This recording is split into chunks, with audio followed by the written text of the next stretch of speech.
Hi, സുഖമായിരിക്കുന്നോ മക്കളെല്ലാവരും? നമ്മൾ അടുത്ത ക്ലാസ്സിലേക്ക് പോവുകയാണ്.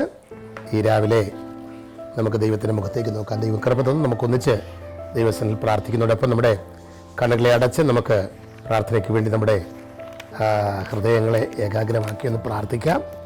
നമ്മൾ കഴിഞ്ഞ ദിവസങ്ങളിൽ പഠിച്ച പാഠത്തിൻ്റെ ബാക്കി ഭാഗങ്ങളിലേക്ക് നമ്മൾ പോകാം, പ്രാർത്ഥിക്കാം.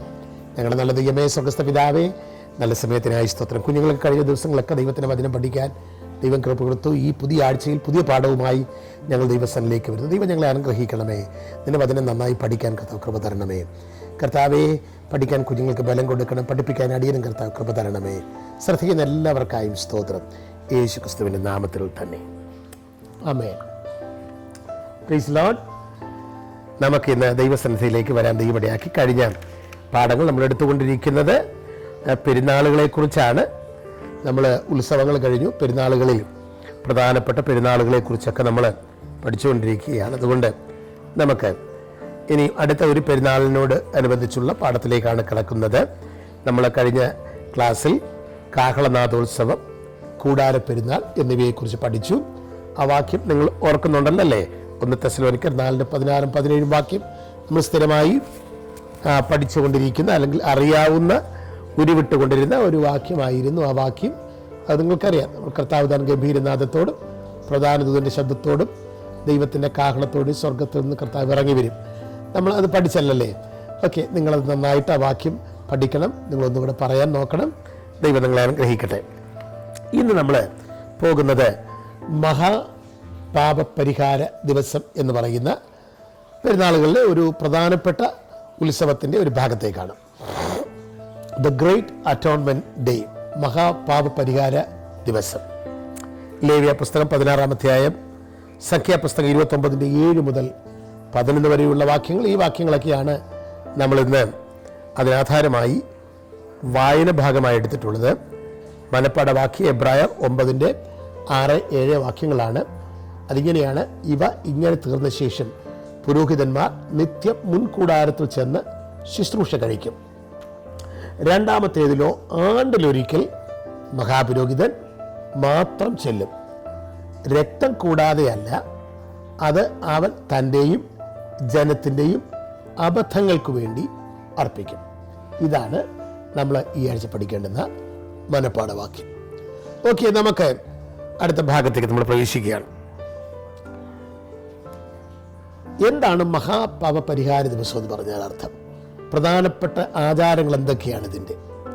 മഹാപുരോഹിതനായ യേശു ക്രിസ്തുവിൻ്റെ പ്രത്യക്ഷതകൾ മഹാപാപപരിഹാര ദിവസത്തെ ശുശ്രൂഷകളുമായി എങ്ങനെയൊക്കെ ബന്ധപ്പെട്ട്, ഇതൊക്കെയാണ് നമ്മൾ ഇന്ന് ഒന്ന് പഠിക്കാൻ പോകുന്നത്.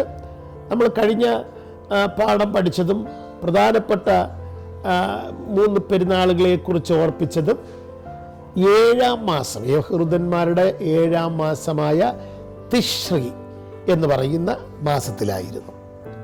കൂടാര പെരുന്നാള്, കാഹളനാഥോത്സവ പെരുന്നാള്, മഹാപാപപരിഹാര ദിവസം, ഇതെല്ലാം നമ്മൾ അതിനോടനുബന്ധിച്ചാണ് പഠിച്ചത്. ഈ പെരുന്നാളും അല്ലെങ്കിൽ ഈ മഹാപാപപരിഹാര ദിവസം ഒരു വലിയ പ്രത്യേകതയുള്ള ദിവസം തന്നെയാണ്. 7-ാം മാസം തിശ്രീ മാസത്തിൽ 10-ാം തീയതിയാണ് ഈ പ്രത്യേകമായ മഹാപാപപരിഹാര ദിവസം എന്ന് പറയുന്ന പെരുന്നാൾ ആചരിക്കുന്നത്. ജനം ഉപവസിച്ചും ആത്മതപനം ചെയ്തുമാണ് വരേണ്ടത്. സമാഗമന കൂടാരത്തിനും യാഗത്തിനും പുരോഹിതന്മാർക്കും വേണ്ടി പ്രായശ്ചിത്തം ചെയ്യുന്നത് ഈ പെരുന്നാളിലാണ്. ആർക്കൊക്കെ വേണ്ടിയാണ്?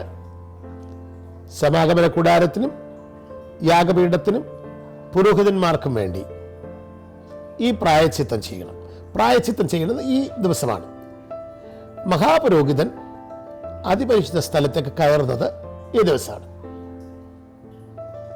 നമുക്കറിയാമല്ലോ, മഹാപുരോഹിതൻ ആളുടെ ഒരിക്കൽ മാത്രമേ അതിപരിശുദ്ധ സ്ഥലത്തേക്ക് പ്രവേശിക്കത്തുള്ളൂ. അത് മഹാപാപപരിഹാര ദിവസമായ ഈ ദിവസത്തിലാണ്. യഹൂദന്മാർക്ക് ദേശം മുഴുവനുമായി പറഞ്ഞിരിക്കുന്ന ഒരു ഉപവാസം മാത്രമേ പഴയ നിയമത്തിൽ പറഞ്ഞിട്ടുള്ളൂ. അത് ഈ മഹാപാപപരിഹാര ദിവസമാണ്. അന്ന് യഹൂദന്മാർ മുഴുവനും ഉപവസിക്കണം. എല്ലാവർക്കും ഉപവസിക്കുവാനുള്ള ഒരു ദിവസമാണ്. എല്ലാവരും ഒന്ന് ഉപവസിച്ചേ പറ്റത്തുള്ളൂ.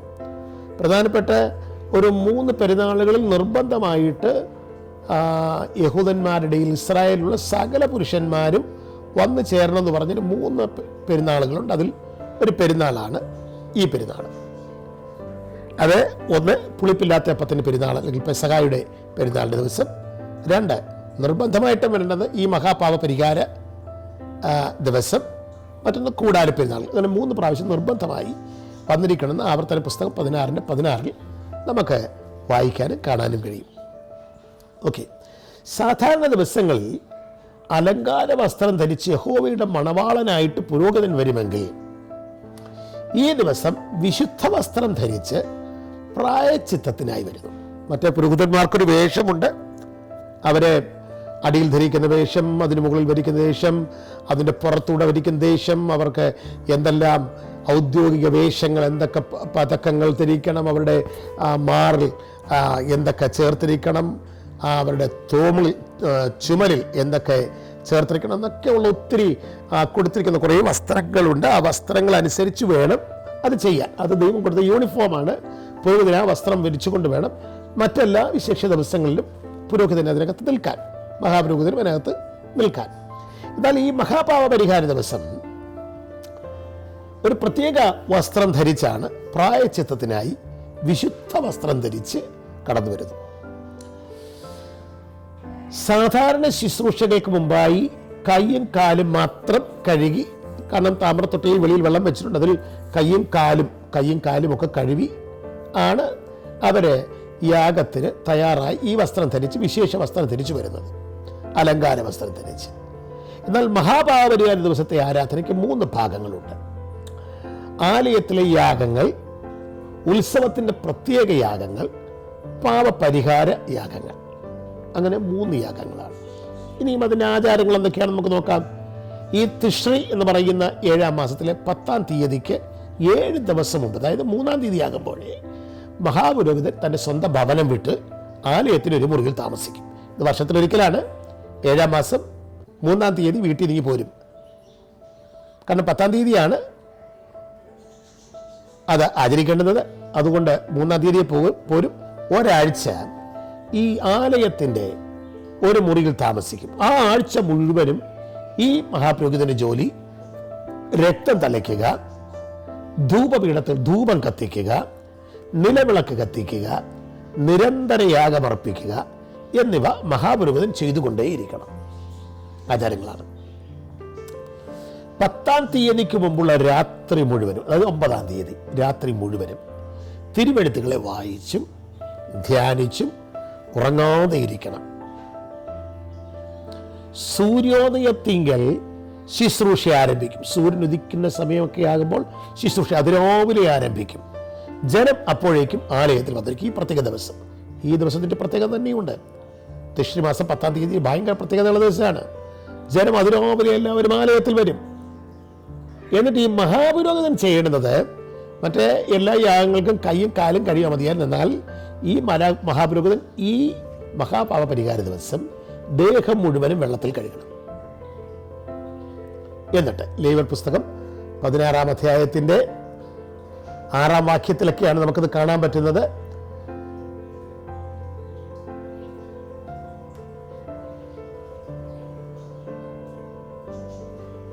ആ ദിവസം ഒരു പ്രത്യേക വസ്ത്രം ധരിക്കണം. എന്നിട്ട് അത് ഹോമയാഗം കഴിക്കും. ഈ ദിവസത്തിലെ വ്യത്യസ്തമായ വസ്ത്രം എന്ന് പറയുന്നത് സംഖ്യാപുസ്തകം 28-ന്റെ 8 മുതൽ 11 വരെയുള്ള വാക്യങ്ങളിൽ നമുക്ക് കാണാൻ പറ്റുന്ന ഒരു കാര്യമാണത്.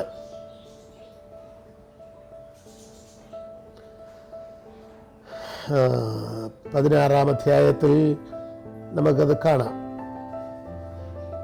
16-ാം അധ്യായത്തിൻ്റെ 4-ാം വാക്യത്തിൽ നമുക്കത് പ്രത്യേകിച്ച് വായിക്കാൻ, അവൻ പഞ്ഞിനൂൽ കൊണ്ടുള്ള വിശുദ്ധമായ അങ്കി ധരിച്ച് ദേഹത്തിൽ പഞ്ഞിനൂൽ കൊണ്ടുള്ള കാൽച്ചട്ടയിട്ട് പഞ്ഞിനൂൽ കൊണ്ടുള്ള നടുക്കെട്ട് കെട്ടി പഞ്ഞിനൂൽ കൊണ്ടുള്ള മുടിയും വെക്കണം. നിങ്ങൾ നോക്കൂ, മൊത്തത്തിൽ വൈറ്റ് ഡ്രസ്സ്, അത് കോട്ടൺ ഡ്രസ്സ് ആയിരിക്കണം. പഞ്ഞിനൂൽ എന്ന് പറഞ്ഞു കഴിഞ്ഞാൽ കോട്ടൺ ഡ്രസ്സാണ്. പഞ്ഞിനൂല് കൊണ്ട് ഒരു വസ്ത്രം മൊത്തം വെള്ള. കാൽച്ചട്ട എന്ന് പറഞ്ഞാൽ പാൻസാണ്. കാൽച്ചട്ട ഇടണം, ഒരു അങ്കി അതിൻ്റെ പുറത്തുകൂടെ ധരിക്കണം. ഇനി ഇങ്ങനെ പഞ്ഞിനൂൽ കൊണ്ട്, വെള്ള നൂല് കൊണ്ട് ഒരു നടുക്കെട്ട് കെട്ടണം. മൂടി ഒരു തൊപ്പി വെക്കണം. ഇതെല്ലാം വെള്ളയായിരിക്കണം. അത് നന്നായിട്ട് കുളിച്ച് ദേഹം മുഴുവനും കഴുകിയിട്ട് വേണം ഈ വസ്ത്രം ധരിച്ച് ആലയത്തിലേക്ക് മഹാപുരോഹിതൻ വരാൻ. എന്നിട്ട് പ്രായശ്ചിത്തയാഗങ്ങൾ കഴിക്കാൻ തയ്യാറാകുന്നത് ഈ വസ്ത്രം ധരിച്ചുകൊണ്ടാണ്. മനസ്സിലായല്ലോ? ഈ വിശേഷമായ യൂണിഫോമായ ആ മറ്റ് തിളക്കമുള്ള വസ്ത്രങ്ങളല്ല, വെറും സിമ്പിളായിട്ട് സാധാരണ ഒരു പോലെ വളരെ സിമ്പിളായ വളരെ കുറഞ്ഞ തുണിയാണ് കോട്ടൺ, നമുക്കറിയാമല്ലോ. അപ്പോൾ ഒരു സാധാരണക്കാരനായി പഞ്ഞി നൂലങ്കി ധരിച്ച് പ്രാകാരത്തിൽ പ്രായശ്ചിത്തയാഗങ്ങൾ കഴിപ്പാൻ വരും. പുരോഹിതന്മാർക്ക് ഉള്ള പ്രായശ്ചിത്തം, ജനത്തിന് വേണ്ടിയുള്ള പ്രായശ്ചിത്തം, പിന്നെ വേറെ ഒരു കാര്യങ്ങൾ നടക്കുന്നുണ്ട്, അതിനെക്കുറിച്ച് വിശദീകരിക്കാം.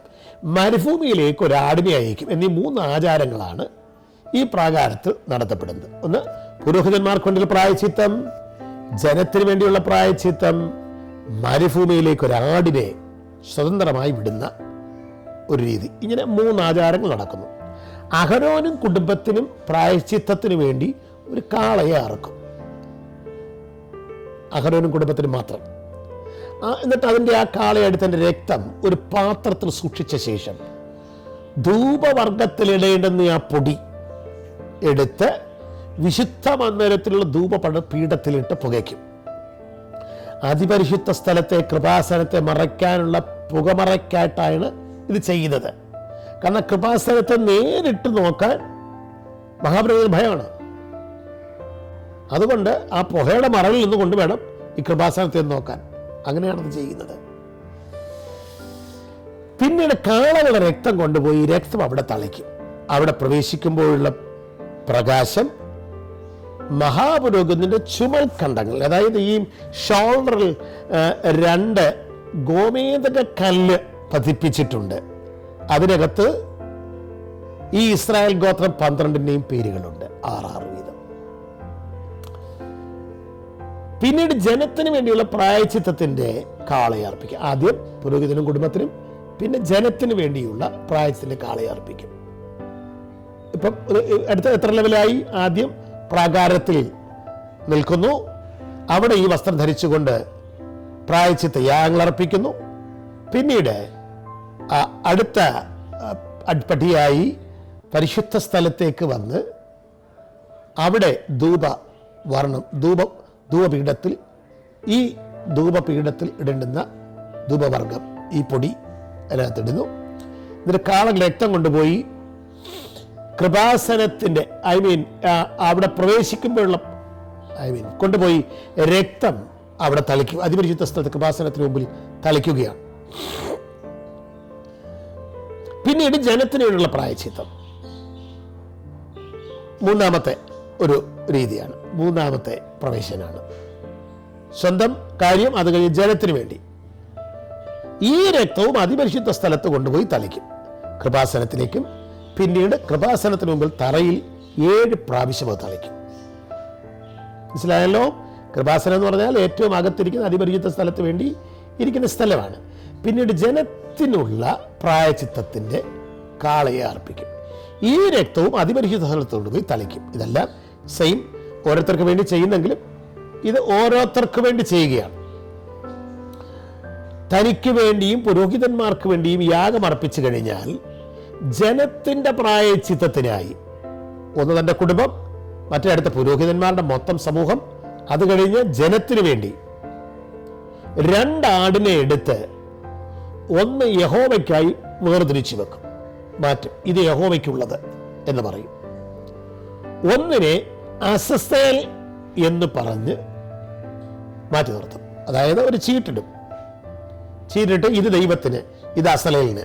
അസലേൽ എന്ന് പറയുന്ന സ്ഥലം ആടിനെ അയക്കുന്ന സ്ഥലം എന്നാണ് അർത്ഥം. സാത്താന്റെ ശക്തിയുടെ പ്രതീകം എന്നൊക്കെ അതിനെ വ്യാഖ്യാനിക്കുന്നുണ്ട്. അപ്പോൾ ഈ അറുക്കാനുള്ള ആട് 2 കൊണ്ടുവരുന്നു, അറുക്കാനുള്ള ആടിനെ അവിടെ നിർത്തുന്നു. എന്നിട്ട് ഈ അസലേലിന് എന്ന് ചീട്ട് വീണ ആ ആടിന്റെ തലയിൽ കൈവച്ച് മൊത്തം കുറ്റം അതിന്റെ മേൽ ചുമത്തി മരുഭൂമിയിലേക്ക് അതിനെ വിടുക. മരുഭൂമിയിൽ ഒരാൾ കൊണ്ടുപോയി ഇതിനെ വിടുകയാണ്. അത് വേദപുസ്തകം പല സത്യങ്ങളെ ചൂണ്ടിക്കാണിക്കുന്നതാണ്.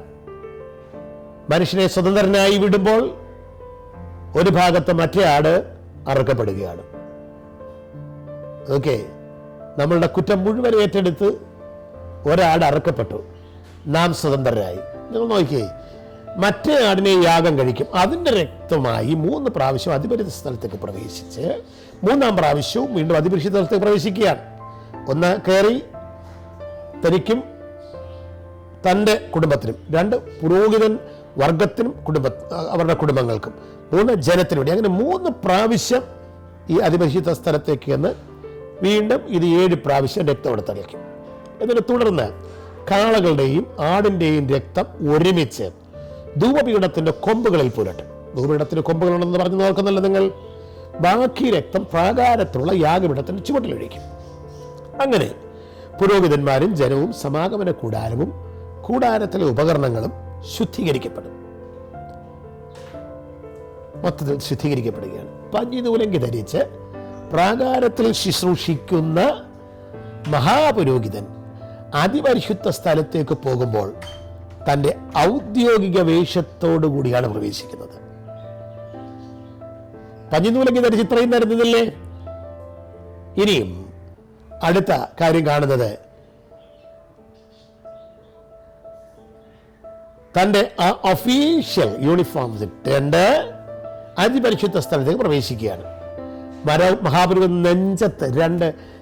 നെഞ്ചത്ത് മാർപ്പതക്കം എന്ന് പറയും. ഇസ്രായേൽ ഗോത്രങ്ങൾ 12-ന്റെയും പേരുണ്ട്. അതിലെ ചുമലുകളിലുള്ള ഗോവതക കല്ലുകളുടെ പേര് കൊത്തിയിട്ടുണ്ട്. അവർക്ക് വേണ്ടി മഹാപുരോഹിതൻ മധ്യസ്ഥത അണയ്ക്കും, ഈ ജനത്തിന് മുഴുവനും വേണ്ടി.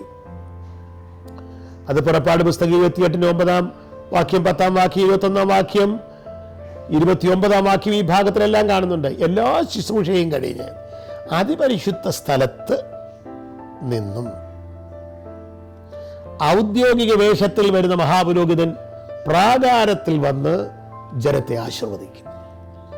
പഞ്ഞിനൂലേക്ക് മാറ്റി ഇപ്പോൾ അത് മടക്കി ഒരു സ്ഥലത്ത് വെച്ചിട്ട് ഇപ്പോൾ ഔദ്യോഗിക വേഷം ധരിച്ച് ചെന്ന് ജനത്തിന് വേണ്ടിയും സകലർക്കും വേണ്ടി മധ്യസ്ഥത അണച്ചിട്ട് അദ്ദേഹം ഈ അതിപരിചിത സ്ഥലത്ത് നിന്ന് ഔദ്യോഗിക വേഷത്തിൽ മഹാപുരോഹിതൻ പ്രാകാരത്തിൽ വന്നിട്ട് ജനത്തെ ആശീർവദിക്കുകയാണ്. അത് നമ്മൾ കാണുന്നത് സംഖ്യാപുസ്തകം 6-ാം അധ്യായത്തിൻ്റെ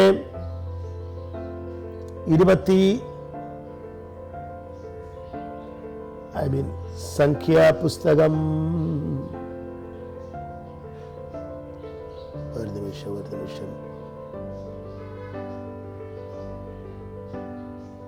നിങ്ങൾ ഒന്ന് ശ്രദ്ധിക്കണേ.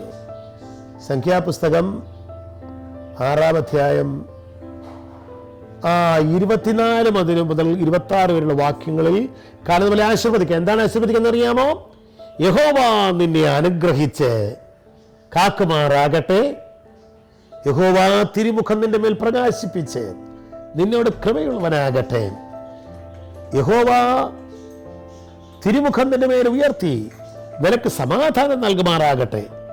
ഈ ആശീർവാദ വാക്യം പറയുക. ഈ ആശീർവാദ വാക്യം നിങ്ങളൊന്ന് കാണാതെ പഠിക്കണേ. അത് ചിലപ്പോൾ പരീക്ഷയ്ക്ക് ചോദിക്കാൻ സാധ്യതയുള്ള ഒരു വാക്യമാണ്. സംഖ്യാപുസ്തകം 6-ാം അധ്യായത്തിന് 24 മുതൽ 26 വരെയുള്ള. അങ്ങനെ അവരെ ആശീർവദിക്കുന്നു. പ്രിയ കുഞ്ഞുങ്ങളെ, പഴയ നിയമ പുരോഹിതനെ പോലെ നമ്മുടെ മഹാപുരോഹിതനായ ക്രിസ്തുവിനും 3 പ്രത്യക്ഷതകളുണ്ട്. ഒന്ന്, മഹാപുരോഹിതൻ സാധാരണ പുരോഹിതനെ പോലെ പഞ്ഞിനൂലങ്കി ധരിച്ച് സാധാരണക്കാരനായി പ്രാകാരത്തിൽ ജനത്തിനു വേണ്ടി പ്രായശ്ചിത്തയാഗം നടത്തിയതുപോലെ സ്വർഗമഹിമകളെ വെടിഞ്ഞ് സാധാരണ മനുഷ്യനായി. എബ്രായലേഖനം 9:26 അങ്ങനെയാണ് പറയുന്നത്. കാൽവറി എന്ന യാഗപീഠത്തിന്മേൽ പ്രായശ്ചിത്തമായി. അതാണ് നമ്മൾ കാണുന്നത്. മഹാപുരോഹിതൻ രക്തമെടുത്തുകൊണ്ട് അതിപരിശുദ്ധ സ്ഥലത്തേക്ക് പോയതുപോലെ ക്രൂശ് മരണം കഴിഞ്ഞപ്പോൾ ദൈവം യേശു ക്രിസ്തു ദൈവമായ പിതാവിന്റെ സന്നിധിയിലേക്ക് കയറിപ്പോയി. മഹാപുരോഹിതൻ തന്റെ സ്ഥാനവസ്ത്രം ധരിച്ച് പ്രാകാരത്തിൽ വന്ന് അനുഗ്രഹിക്കുന്നത് പോലെ ഇനി കർത്താവ് സകല പ്രൗഢിയോടും കൂടെ വാനമേഘങ്ങളെ വാഹനമാക്കി പ്രത്യക്ഷപ്പെട്ട് സഭയെ ചേർത്തുകൊള്ളും. മഹാപുരോഹിതൻ നെഞ്ചത്തും ചുമലിലും ജനത്തെ വഹിക്കുന്നത് പോലെ കർത്താവ് പിതാവിന്റെ സന്നിധിയിൽ നമുക്ക് വേണ്ടി ഇന്നും പക്ഷപാതം ചെയ്തുകൊണ്ടിരിക്കുന്നു. അതുകൊണ്ട് യേശു ക്രിസ്തു ഒരിക്കൽ നമുക്ക് വേണ്ടി വന്നു, ഇന്ന് അവൻ നമുക്കായി മധ്യസ്ഥത അണയ്ക്കുന്നു. നാളെ സകല അലങ്കാര പദവികളോടും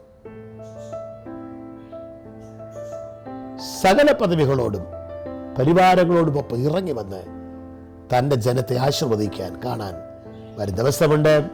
അതിനായി നമുക്ക് ഒരുങ്ങാം. ദൈവം നിങ്ങളെ സഹായിക്കട്ടെ കുഞ്ഞുങ്ങളെ. നമുക്ക് അതിനായിട്ട് ഒരുങ്ങാം. ദൈവം നിങ്ങളെ അനുഗ്രഹിക്കട്ടെ. ഈ പാഠത്തിലെ ചോദ്യങ്ങൾ, മഹാപാപ പരിഹാര ദിവസത്തിലെ ആചാരങ്ങൾ എനിക്ക് വ്യക്തമായി വിവരിച്ചു. ഇനി രണ്ടാമത്തേത് പഴയ നിയമ പുരോഹിതന്റെ പ്രത്യക്ഷതകളെക്കുറിച്ച് പറഞ്ഞു. 3 പ്രത്യക്ഷതകൾ ക്രിസ്തു നമ്മുടെ മഹാപുരോഹിതന്റെ പ്രത്യക്ഷതകളുടെ താരതമ്യം ചെയ്യാൻ പറഞ്ഞു. ഇതും നിങ്ങൾ പഠിക്കണം. God bless you. ദൈവം നിങ്ങളെ അനുഗ്രഹിക്കട്ടെ. ഈ പാഠം നന്നായി പഠിക്കാൻ ദൈവം കൃപ തന്നു. ദൈവം നിങ്ങളെ അനുഗ്രഹിക്കട്ടെ എന്ന് പറഞ്ഞ് തൽക്കാലം ഈ പാഠം ഇവിടെ നിർത്തുന്നു. നമുക്ക് പ്രാർത്ഥിക്കാൻ വേണ്ടും. ഞങ്ങളുടെ നല്ല ദൈവമേ, സ്വർഗ്ഗസ്ഥ പിതാവേ, ഈ പാഠം പഠിക്കാൻ ദൈവം കൃപ തന്നല്ലോ. ഞങ്ങളുടെ മഹാപുരോഹിതനായ യേശു ക്രിസ്തു ഞങ്ങൾക്ക് വേണ്ടി വാനമേഘങ്ങളിലേക്ക് കയറിപ്പോയി. അവൻ വീണ്ടും വരുന്നു. ഞങ്ങൾക്കറിയാം. ഞങ്ങളെ ചേർക്കാൻ, ഞങ്ങളെ ആശീർവദിക്കാൻ, ഞങ്ങളുടെ മേൽ അനുഗ്രഹം ചൊരിയാൻ ആ നല്ല ദിവസത്തിനായി ഞങ്ങൾ കാത്തിരിക്കുന്നു. ദൈവം ഞങ്ങൾക്കായി അത്ഭുതങ്ങളെ ചെയ്യണമേ. നിന്റെ പ്രവൃത്തി ഞങ്ങൾക്കായി അയക്കണമേ. കുഞ്ഞുങ്ങൾ ദൈവസന്നിധിയിൽ കാണപ്പെടുവാനിടയാക്കണമേ. യേശു ക്രിസ്തുവിൻ്റെ നാമത്തിൽ തന്നെ. Thank you. God bless you. നമുക്ക് ദൈവം നമ്മളെ അനുഗ്രഹിക്കട്ടെ.